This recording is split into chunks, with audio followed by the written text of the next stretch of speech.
Hi, and welcome to our first press conference of the 2015 Joint Assembly, Quebec's Fraternal Twin Craters. Our speaker is Gordon Osz-Osinski, Director of the Centre for Planetary Science and Exploration at Western University of Ontario in London, Ontario, Canada.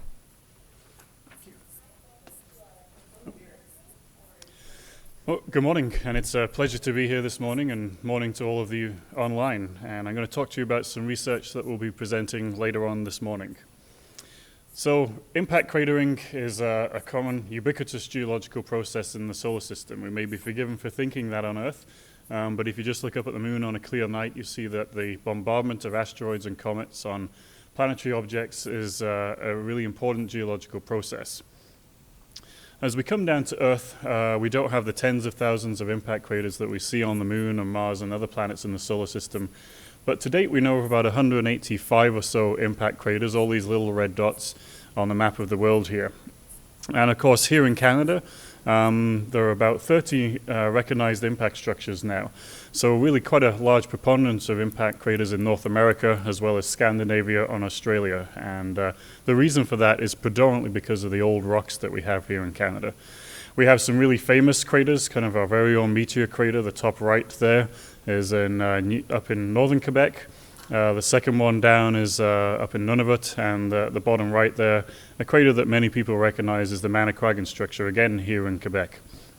So today, I'm going to talk about a pair of craters in northern Quebec, about 150 kilometers east of Hudson Bay, and they're very recognizable structures. Even in this kind of satellite image of all of Quebec and Labrador, you can actually see the structures if you've got good eyes up here.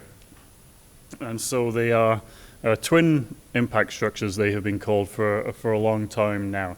So we have the West Clearwater structure on the left with this ring of islands, and the East Clearwater structure on the right. So in green is the East structure, diameter is about 26 kilometers across. So that's really the diameter of this large lake.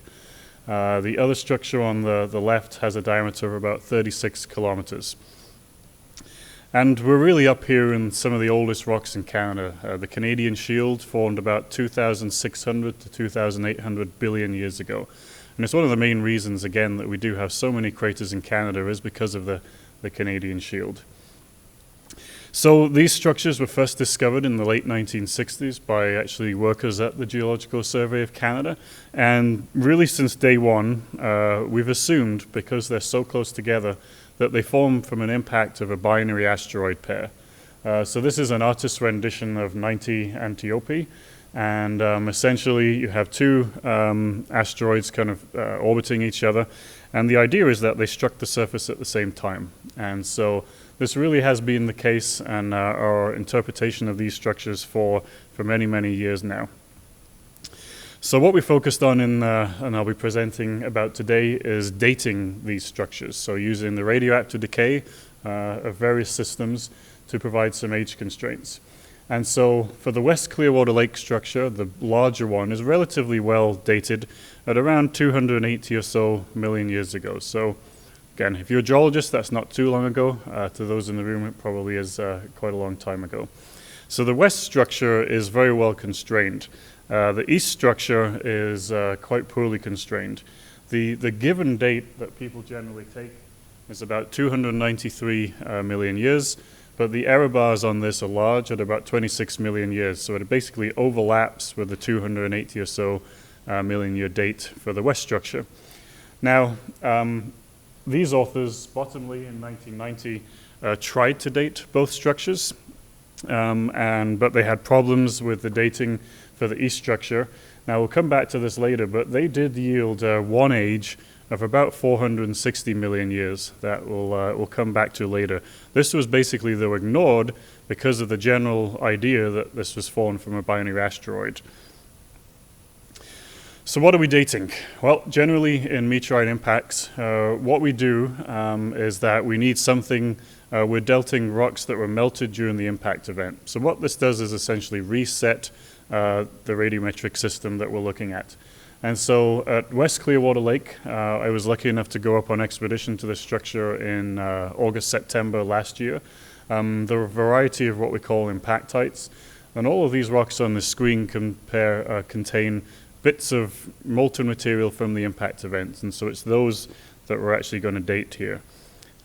Just to give you some idea of what this structure looks like, really quite large. These are cliffs about 100 meters tall, and these are little kind of, well, room to house size blocks of the target rock.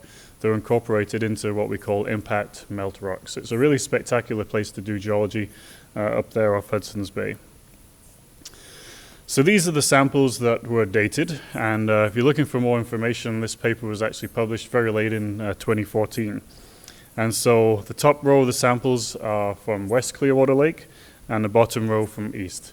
And again, I'm not going to go into too many details here, but what we're dating are the phases in here that were molten by the impact event, therefore resetting the radiometric system. So the samples that were actually dated for this study weren't ones that I collected last year. We're going to be working on those now, but they're actually collected in the 1970s from Clearwater and a drilling campaign from East Clearwater in the early 1960s. So these samples have been laying around for a very long time. It's just kind of now finally people have taken another look at them. And so really to come to the crux of the story here, and I don't expect you to understand or even see what's on the screen, but essentially we've re-looked at the East Clearwater Lake structure. The data is not great. We will definitely add that caveat. Typically what you're looking at when you're using the argon system of radioactive decay is a nice flat plateau. Something like this would be quite nice. But essentially that's the only one there, and most of the ages here are complicated by either incomplete melting of rocks during the impact event, or maybe later fluids, hydrothermal fluids, if they come through the system, can also disturb these ages. And so I'll get to the next slide, which basically summarizes the ages. So I'm not presenting it here, but we also looked at the West Clearwater Lake structure, and we get an age of about 286 million years, plus or minus 2, and that correlates almost exactly with the 284 age date from previous studies. For the East structure, interestingly, even though the data is not fantastic, we get no ages whatsoever in the 200 million year old range. So they're all upwards of 400, 450 million years.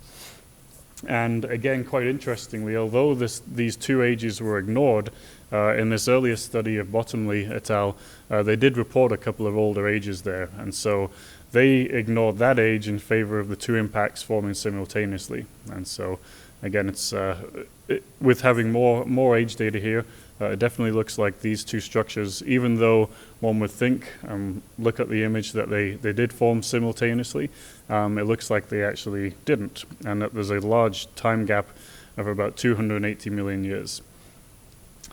Now, so you might be wondering, well, there must be other evidence, perhaps, that these structures formed at the same time.